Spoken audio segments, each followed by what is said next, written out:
Hello guys, this is Death and welcome to AutoCraft. Today I'd like to work over in the industrial area. This is because I've been getting some reports that this area is kind of laggy. And you know what it is actually quite laggy. Now this area has lots of different farms in it. And as you can see, these farms produce many different items. Down here we have a storage room for each of these farms, and as you can see, most of the storage silos are full. This means this area is producing an insane amount of entities. Currently we have about 2,000 entities if we look at the F3 window here. I've seen it get as high as 3,000, which you know is fine for me. I have a really good PC, but it's not good for anyone else.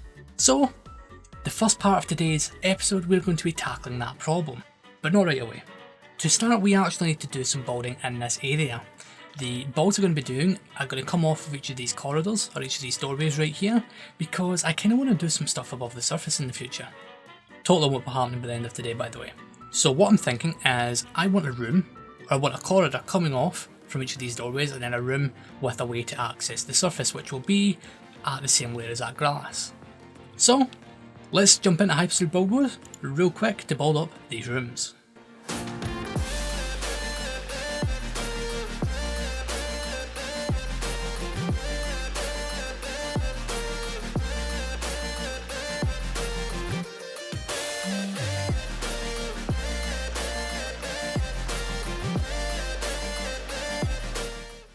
Okay, so we have the rooms done on all four sides. We also have access points which will be connected to the surface. The only issue is trying to get access to these things is kind of annoying. Accessing that won't be a problem for much longer. So I've brought us back into the storage room here because I figured this was the best way to explain what's going on. The main question you'll be asking is, what are these rooms going to be used for? Well, for one, they're used to get in and out, so we've got a water elevator, and we have a drop chute, which I just used. And then we have this wall, which is clearly marked by these four blocks. This is because this is going to be the main control panel for all of the farms in this super chunk. When I say all the farms, I mean all the farms that are connected to this wall. So all the farms that are represented by these silos will all be controlled from that room. And remember, this is mirrored on all four sides. But the question you might be asking is why. So remember, we're generating an insane amount of items, approximately 2,000 items at any given time. Obviously this amount of items is not sustainable. And yet once they make it through the entire storage system, they are destroyed by this lava source, but that happens far too late. We need to shorten the lifespan of all of these items. But how do we do that? Well, it's quite simple. We destroy them earlier on, or we turn off the farms. Only issue with that is we can't actually turn these farms off. The cactus farm runs automatically, there's no redstone involved. These other farms involve redstone, but connecting a redstone system up to turn these off would be very annoying. So what we're going to do instead is we're going to reroute some of these water streams using some redstone to kill these items as soon as they get out of the farm. Hopefully that should reduce the lag we're experiencing. So let's go and give it a try. I finished doing the redstone for all of these farms. Before we take a look at the redstone itself, I figured we'd take a look at the control panel. This is the way it currently looks. So we have a bunch of redstone lamps with levers. Each lamp represents different farms. Some of these lamps represent two farms, like the melon and pumpkin farm and the carrot and potato ones. This was unavoidable due to the way these farms were created. As you can see, the lamps for all the farms we've already built have been turned on, meaning that no items are coming through into the storage system. Now if you remember before, our entity count was between 2,000 and 3,000, it's now down to only a few hundred, so mission accomplished here. So the best way to view this is in free cam. So you see we've got a few redstone lines coming off of the lamps, and this stuff is chaotic. I know there's much simpler ways to do this, but this is the way I've done it. So each of the lines come branching off from this control panel and then go down into the ground. If we go underground, you can see several staircases where the redstone goes down to the farms. And here is where that redstone leads, so right below one of the carrot and potato farms. And as you can see, the items are being put into this lava source right here, meaning they are destroyed. Now when we flick the lever, what happens is this line becomes unpowered, meaning that this block of ice here extends, and this block gets pulled down, and the water is rerouted and then goes down into the rest of the water system.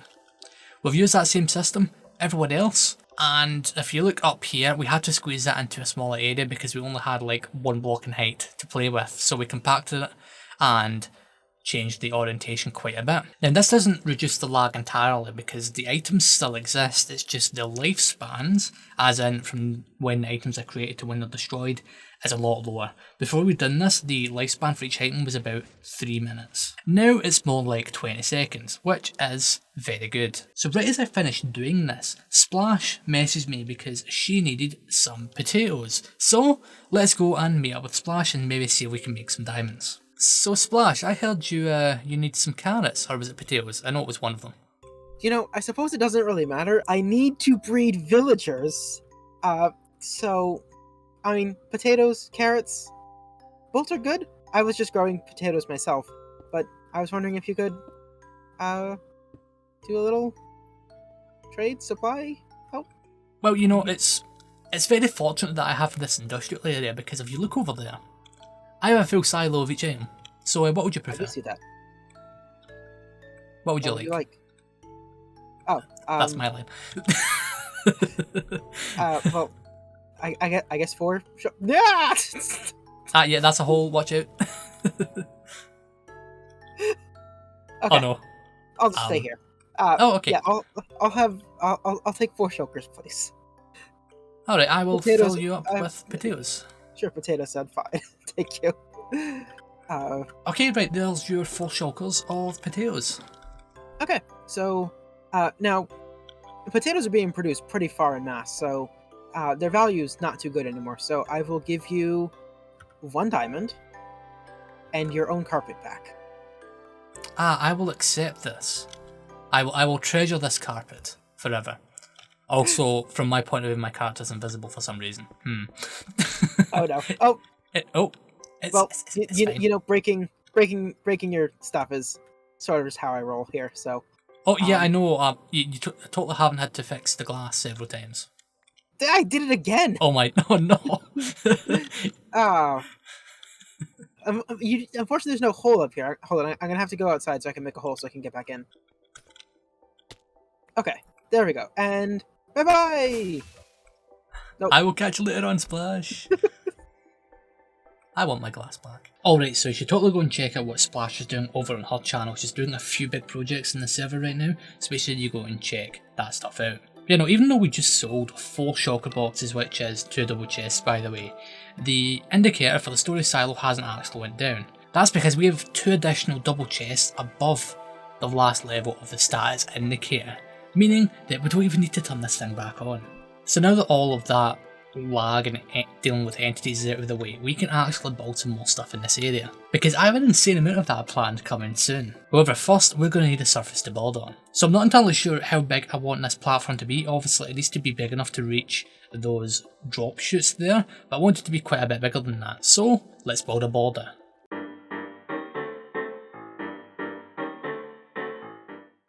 Okay, so there's the border for this foundation. That thing is huge. Based on the numbers, this thing from end to end is 15 chunks across. That's going to take a lot of blocks to fill in. Speaking of filling in, that's our next task, so let's jump into Hyperspeed mode once again for this episode and get this foundation in place.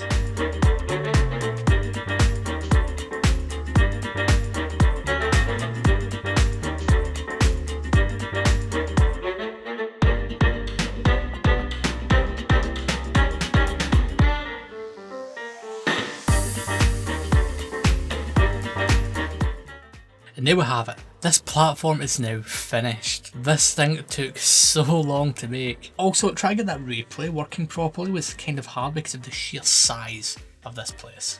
One thing I should mention as well, obviously we haven't done any of the sides, mainly because I don't know how I'm going to connect this platform to the ground. So if you have any suggestions, leave them in the comments. So yeah, we haven't done that, but one of the issues I did have was basically lots of mobs were spawning. Yeah, that's not the best. So I lit it all up using torches. Obviously at night time mobs will still be able to spawn on this platform. We could light it up, but I think I'm going to wait until we actually have a lot of structures up here before we do any of that. And speaking of structures, we can fit so many on here. Farms as well. All the other farms we're going to be doing this season, we're going to be doing on the surface of this area. So yeah, that's another leg of this industrial area project done. Let me know what you think of it so far. Okay, so next in line for this industrial area project, I'd actually like to move my iron farm. Basically, at the beginning of the season, I made this area way out on the edge of the world for villager things. However, if you've watched the series, you'll know I basically never come over here. The only time I do is when I'm collecting iron for the iron shop. And to be perfectly honest, I'd rather have all of my farms in one central location, just so that it's easier to fill up shops and stuff like that. So at some point in the next few episodes we'll be removing this and we'll be taking it over to the industrial area. All this other stuff will stay here. Another thing I'd like to do is I'd like to move this portal. This is because obviously when I'm bringing other people over here they get a little bit lost because this isn't directly next to the industrial area. And not only that, it doesn't make sense it being all the way out here. The only issue is I kind of need to develop this area a little bit more before I commit to putting in the nether portal. Fortunately that won't take long. And then my plan is to build the farms for all of these storage silos. That'll take a few episodes. Obviously we've got these storage silos on this side which are still clear, mainly because I haven't decided what item we'd like to farm. So if you have any suggestions, please let me know. It has to be an item we can automatically farm that requires little to no player input. I'm sure you guys will come up with something. Oh, and since we're talking about items and things, I want to build a few shops. Basically, I feel like I'm holding stuff at this point, and I don't like that feeling, so we can maybe build a few shops. There's the Wither Rose farm, we haven't been there in a while, but I'd like to build a farm for that along with a shop, and I'd like to build a shop for basically all the items in here. Well, apart from one or two, because there's already shops for those. And yeah, that about does it for this episode. As always, make sure you check out the description for all the links to the other AutoCraft members along with our new members, and if you're interested in joining a server full of mega builds like this, make sure you fill out the application. Once again, link in the description. Hey, thanks for watching. If you enjoyed that, why don't you leave a like and subscribe and hit the bell icon. And hey, why don't you check out this video?